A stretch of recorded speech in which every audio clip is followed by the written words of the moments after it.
श्रेष्ठ विद्यार्थी जो राष्ट्र के कार्य में आगे अपना प्रतिभाग देंगे तो वो भी वैसे ही बनेंगे।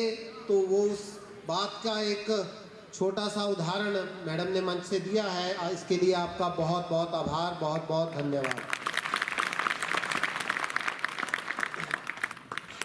बंधुओं भगिनियों, इस कार्यक्रम को सफल करने के लिए जैसा उद्घाटन उद्बोधन में सर्वप्रथम तो सभी को जय माता दी।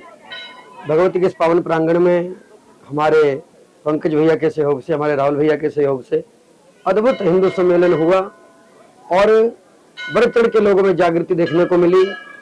काफी लोग एकत्रित हुए और अनेक सिद्धांतों पर आगामी चर्चाएं रही कि समाज में कैसे कैसे सुधार किया जा सकता है और क्या क्या केंद्र बिंदु रह सकते हैं।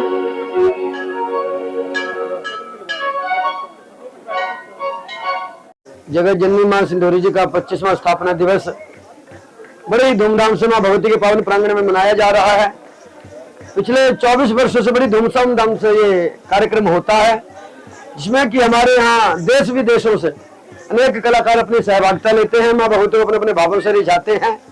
अतः मेरा सभी से निवेदन, आप सब जहाँ जहाँ तक हमारे मैसेज पहुंच रहा है, आप सब पधारे। भगवती के पावन प्रांगण में 30 जनवरी को प्रातः 10:30 बजे दर्शन आरती आरंभ होगी और उसके पश्चात हमारे अश्विनी महंत जी जालंधर से पधारेंगे। उनके द्वारा पक्की भेंटें होंगी। 2 बजे से लविश लव जी मां भगवती के पावन चरणों में गुणगान करेंगे। सायंकाल को 6 बजे महाआरती जो वर्ष में एक बार होती है, बड़ी अद्भुत होती है, देखने योग्य होती है। उसके पश्चात महंत हरवंश लाल वंशी जी 7 बजे से मां भगवती को गुणगान करेंगे। जब तक भगवती की इच्छा होगी तब तक आयोजन चलेगा। प्रातः काल से लेकर सायंकाल तक निरंतर भगवती का भंडारा प्रसाद रहेगा। आप सब अपने अपने भाव की आहुतियां दें। 30 जनवरी 2026 दिन शुक्रवार आप सब पधारे। सबका खुले हृदय से स्वागत है भगवती के पावन चरणों में। जय माता दी। केंद्र बिंदु जिनसे हमारा समाज एक और नई बुलंदियों तक पहुंचे, एक नई ऊंचाइयों तक पहुंचे, उस पर चर्चा हुई। पधारे हुए जो गणमान्य व्यक्ति थे उनके द्वारा बड़ा सुंदर उद्बोधन रहा। उन्होंने भी समाज को अनेक निर्देशन दिए और सभी ने यहाँ भली भांति बैठ करके खूब आनंद लिया। अब हमारे पंकज जी आगे की सहभागिता बताएंगे किस तरह से आयोजन रहा। हिंदू सम्मेलन का आयोजन किया गया। राष्ट्रीय स्वयंसेवक संघ के इस शताब्दी वर्ष में विभिन्न कार्यक्रमों का आयोजन किया जा रहा है। उसी कड़ी में आज हमीरपुर जिला के इस अणुबस्ती में हिंदू सम्मेलन का आयोजन पूज्य मां जी सिंदूरी माता मंदिर के इस प्रांगण में हुआ है, आचार्य प्रफुल्ल जी के मार्गदर्शन और सानिध्य में। इस कार्यक्रम में आज इस अणुबस्ती के सैकड़ों हजारों की संख्या में जो है वो श्रद्धालुओं ने, हिंदुओं ने भाग लिया। जाति पाति मत पंथ संप्रदायों के भेदभाव को मिटाकर जो है वो श्रद्धालु जो है वो इस अणु क्षेत्र के कोने कोने से यहाँ पधारे हैं। मैं उन सबका हृदय की गहराइयों से यहाँ पधारने पर हार्दिक धन्यवाद भी करता हूँ। इस सम्मेलन में मुख्य वक्ता के रूप में राष्ट्रीय स्वयंसेवक संघ के अखिल भारतीय कार्यकारिणी सदस्य श्रीमान प्रेम कुमार जी विशेष तौर पर लखनऊ से पधारे थे। उनका मार्गदर्शक उद्बोधन इस अणु क्षेत्र की जनता को प्राप्त हुआ है। वो उद्बोधन जो था वो हम सबके लिए एक अविस्मरणीय क्षण था। उस क्षण को हम अपने जीवन में पूर्ण रूप से चरितार्थ करेंगे, ऐसा प्रयत्न हम सभी लोगों के जीवन में रहेगा। ये संकल्प हम सब लोगों ने लिया है। आज का जो हिंदू समाज है वो काफी मतलब इतर बितर हो रहा है, क्या कमियां देखते हैं आप?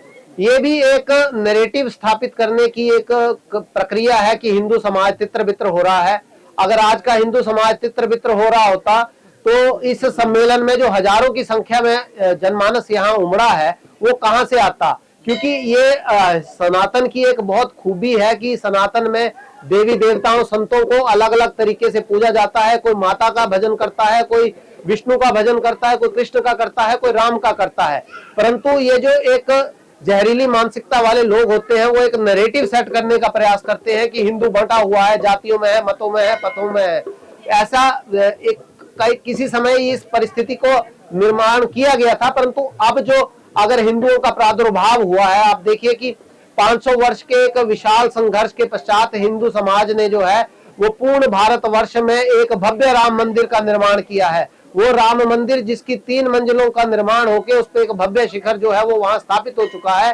तो हिंदू समाज अब अंगड़ाई ले चुका है। हिंदू समाज इन जाति मत पंथों के संप्रदायों के भेदभाव को तोड़कर जो है वो अब आगे की तरफ अग्रसर हो चुका है और हम समाज में एक भव्य रामराज की कल्पना जो हम लोग करते हैं उसकी तरफ हम आगे बढ़ रहे हैं। सर, हिंदू समाज की बात हम कर रहे हैं, आप क्या कमियां देखते हैं जो पूरी होनी चाहिए और अभी तक पूरी नहीं रही? देखिए, भगवान ने ये जो हाथ दिया है, इस हाथ में भी 5 उंगलियां बराबर की नहीं दी है, कोई छोटी है कोई बड़ी है, पर हर उंगली का अपना एक महत्व रहता है। तो ये सारे जो आयोजन होते हैं उनमें सनातनियों के जो अगर मान लीजिए कोई कमी भी रही है, कई कालखंडों में इस सनातन समाज पर कई प्रकार की परिस्थितियां आई हैं। मुगलों का राज आया था तो हमारी माताओं बहनों को पर्दा प्रथा करनी पड़ी थी। एक राज आया था जब उनके अगर मान लीजिए कोई खूबसूरत स्त्री होती थी, उसकी मृतदेह के साथ मुगल जो थे वो पाशविक तौर पर जो अत्याचार करते थे, तो तब सती प्रथा का भी एक दौर आया था। तो ये सारी दौर जो थे वो इनको हम पार करते गए हैं। जो जो कमियां हैं वो संतों के आशीर्वाद से, संतों के मार्गदर्शन में हम उन कमियों को दूर कर लेंगे, ऐसा हम सबको पूर्ण विश्वास है।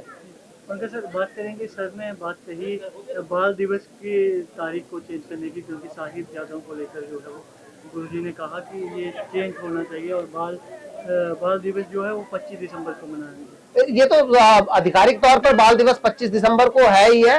ये जो सप्ताह होता है 21 तारीख से लेकर 30 तारीख तक, इसमें स्वामी श्रद्धानंद जी ने धर्म के प्रति अपना बलिदान दिया है। आर्य समाज के महान संत थे।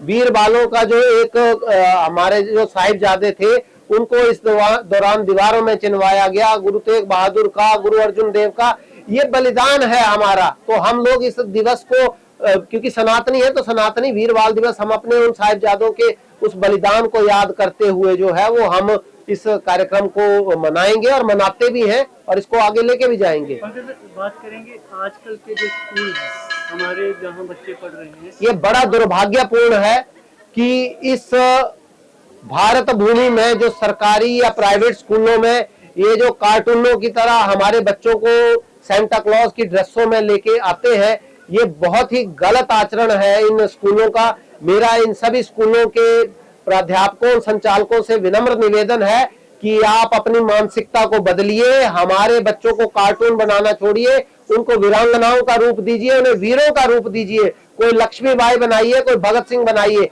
आज 4-4 साहिबजादों का बलिदान का दिवस है, उस बलिदान दिवस को आप लोग भूल जाते हैं। परंतु ऐसे भी कई स्कूल हैं, हमीरपुर में भी, मैं अगर जिस एरिया में हम लोग बैठे हैं, जिन्होंने शहादत जो साहिबजादों की शहादत के ऊपर अपने अपने स्कूलों में वीर बाल दिवस का आयोजन किया है, उन सबको साधुवाद। और जो नहीं कर पाए, जो सेंटा के प्रेम में बहुत ही ज्यादा मगन है, उनसे आग्रह है कि वो अगले साल को अपनी इस त्रुटि को सुधारें।